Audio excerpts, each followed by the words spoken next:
Letras y notas nos adentramos entre libros y canciones en el universo del gran humanista, lingüista, jurista, pedagogo, filósofo y el libertador intelectual de Hispanoamérica. Y lo hacemos con Iván Yaxís, uno de los más reconocidos especialistas en Bello, en Andrés Bello, nuestro protagonista, recientemente galardonado por el Ministerio de Educación chileno con el Premio Nacional de Historia por el enorme aporte de su trabajo en la historia nacional e iberoamericana a través de una obra de excelencia que ha permitido relevar la diversidad de nuestra historia, de la historia de Chile, además de mostrar la diversidad de sus facetas. Charlamos con un estudioso de la política y de la filosofía chilena y también de la hispanidad, autor, entre otras muchas publicaciones, de la biografía Andrés Bello, La pasión por el orden. ¿Qué tal? ¿Cómo está, profesor Yaxís? Muy bien. Es un gusto, Eva, para mí estar en este programa. Hablo con alguien que... ¿Sí? Que les mando un saludo muy cálido desde Chile. Lo recibimos. Alguien que constantemente ha estado en diálogo con la filosofía, la literatura y las ciencias sociales, ¿no? Así es. Toda mi trayectoria ha sido muy multidisciplinar. Con esos versos de esa locución de la poesía de Andrés Bello, nos situamos, según su pensamiento, en el conjunto de naciones americanas de habla hispana y en esa búsqueda de la autenticidad de las raíces americanas en un ámbito de integración entre la cultura española y las culturas indígenas, ¿no? Y hablamos ya del espíritu hispanoamericano. Sí, es un momento muy particular, Eva, porque él está en ese momento en Inglaterra. La locución a la poesía se publicó en el 1823 y él ya está pensando en que la independencia es inminente, pero él trata de abordarla con una conciencia poética, con una mirada transatlántica, y está buscando unir los dos continentes a través de la poesía y del lenguaje. Así que es un momento muy particular, ¿no? Cuando él estuvo en Londres entre 1810 y 1829, y allí absorbió mucho del romanticismo, pero también del neoclasicismo. Si no te importa, me gustaría mencionar que precisamente en esta época él leyó muy cercanamente un poema de Alexander Pope que se llama Windsor Forest. Y a propósito de lo indígena, a propósito de toda la novedad que se debe venir, él hace esta traducción que en inglés empieza con "Oh, stretch thy Rhine, fair peace from shore to shore", y él traduce, dice: "Extiende, oh bella paz, tu dulce imperio de mar a mar, y la conquista cese y no haya más esclavitud. El indio en su nativa selva exento, goce los frutos de su suelo y los amores de sus rojas beldades. Perú vea otra estirpe real, y se levanten Méxicos nuevas coronadas de oro". Es decir, que él está en un ámbito poético, pero también un ámbito histórico, en donde él ve un mundo que está naciendo. Nos vamos a esa infancia de Andrés Bello, haciendo mención de que ya a los 11 años, con esas monedas que conseguía, se intentaba comprar allá en Caracas algún libro, y entre ellos compró las comedias de Calderón de la Barca, que recitaba, parece ser, a su madre de memoria. ¿Qué sabemos de la infancia de Andrés Bello?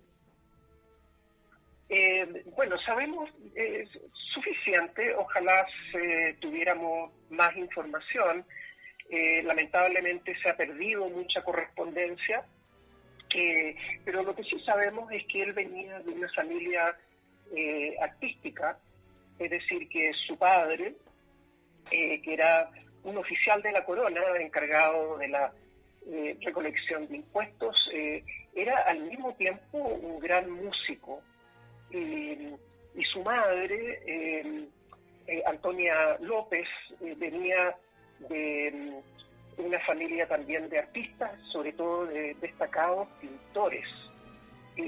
Ambas familias provenientes de las Islas Canarias, que se instalaron en Venezuela, de modo que Bello creció en un ambiente muy artístico y desarrolló muy temprano un gusto por la lectura, y en particular del siglo de oro, que es tan accesible, ¿no?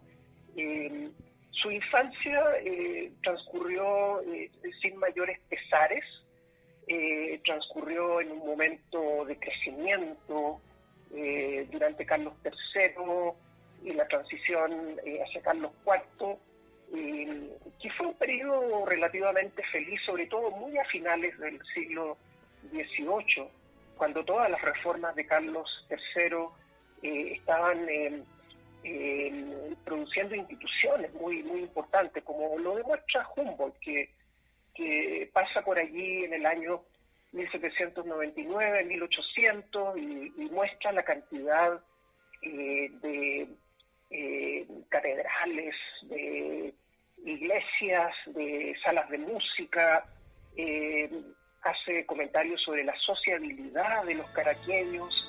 Es un mundo de cultura, es un mundo en donde Bello va a encontrar lo mejor de sí, hasta que llega obviamente la crisis imperial y se ve obligado a dejar el país. Pero en resumen yo diría que fue una infancia feliz, de la que él guarda muy buenos recuerdos y que son los que él le transmitió personalmente a su gran biógrafo, que era Miguel Luis Amunátegui. Su padre fue abogado y músico, y esa influencia fue crucial en su amor hacia la música. Andrés Bello escuchó música a lo largo de toda su vida. Ha sonado al principio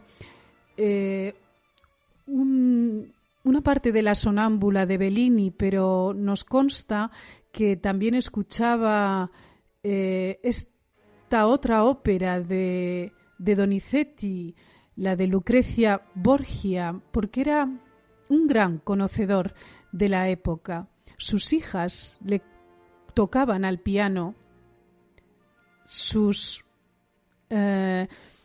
melodías favoritas mientras él meditaba por la noche en silencio, fumando un cigarrillo o un cigarro sobre todo lo que había estudiado, ¿no? Así es. Él era un gran amante de la música, en parte por la tradición familiar. También en Londres, por supuesto, él tenía acceso a muchos conciertos. A él le gustaba también mucho la música de Paganini. Y toda su vida, él se acompañó de música, participó activamente en la redacción del himno nacional de Chile, en su letra, pero también hay ciertos tonos que recuerdan mucho la música de Donizetti. Así es que yo creo que un hombre tan multifacético como él, con ese gusto por la poesía, solamente le podía venir desde este talento musical. Seguimos en Caracas y nos vamos a esa biblioteca del convento de la Merced, donde Fray Cristóbal de Quesada fue un gran guía en sus lecturas de autores clásicos. Fue su maestro de latín, de gramática, y le ayudó a ordenar sus conocimientos, ¿no? Así es. La educación en esa época estaba muy influida por el clero. Eran realmente los más educados, y él tuvo la fortuna de tener a Quesada y después a Montenegro como maestros de latín. Y eso yo creo que también lo marcó para toda su vida. Ellos traducían poemas de Horacio, de la antigüedad clásica en general, también Cicerón, de modo que esta educación que él recibió, que era muy personalizada, él solamente cuando entró al trienio de la Universidad de Caracas, él ya tenía esta educación formal, pero en sus primeros años, siendo un niño, él creció conversando, leyendo, traduciendo con Quesada y con Montenegro.